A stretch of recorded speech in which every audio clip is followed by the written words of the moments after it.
Welcome to episode number 29. You can heal your life. I'm Dr. May Parekh, and we have now moved to the legs and the skin. So when we talk about the legs are what carry us forward. So if you're having leg issues, it basically means that somehow or the other you feel that either you're stuck in your life or you have a fear of moving forward. When that resistance comes in, we draw our legs. We want to try and be safe, and we start seeing changes in those areas. So she says even varicose veins come in from standing in a job or a place that we keep hating. So our veins don't want to carry that joy, the blood anymore, and that's why you experience varicose veins.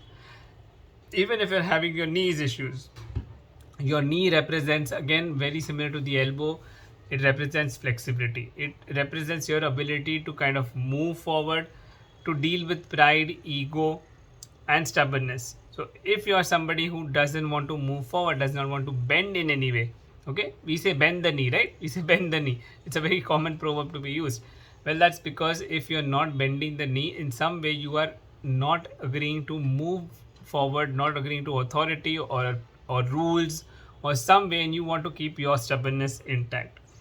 So if you're having knee issues, it's definitely something to look at as your pride and your self-righteousness.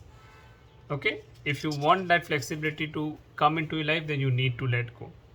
Now your feet have a representation of your understanding of yourself, as well as your past, your present, and your future.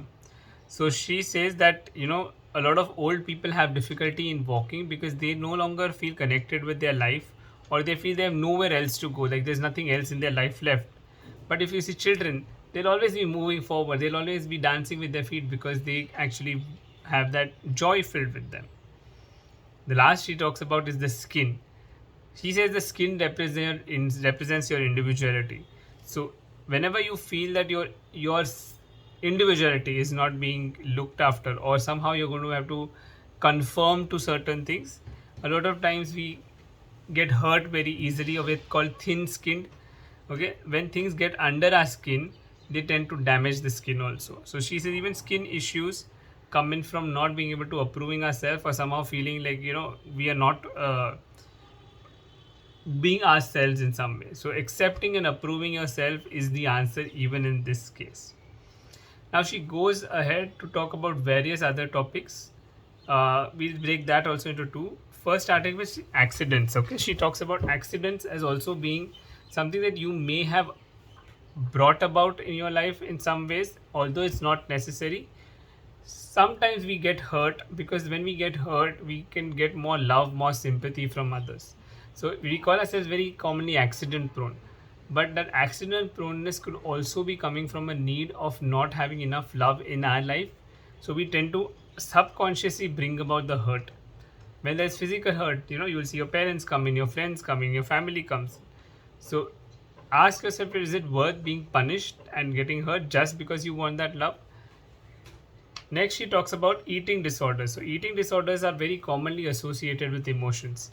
Okay, people sometimes starve themselves because they feel that they need to remain thin, they need to they don't appreciate the body the way naturally their body is, and then they starve themselves. Now your body needs nourishment. So the moment you're not providing that nourishment, somehow you're telling yourself you're not good enough, and that is why you're not eating, and ultimately you start having other physical health issues as well. So when it comes to food, she says that approving yourself is again the key in this case. Next, she talks about arthritis asthma. We'll do with A. So arthritis, again, we have already been discussing a lot of times, is because of the inability to somehow or the other, accept something, a lot of criticism and guilt associated with it, or the need to be perfect and absolutely correct in some way.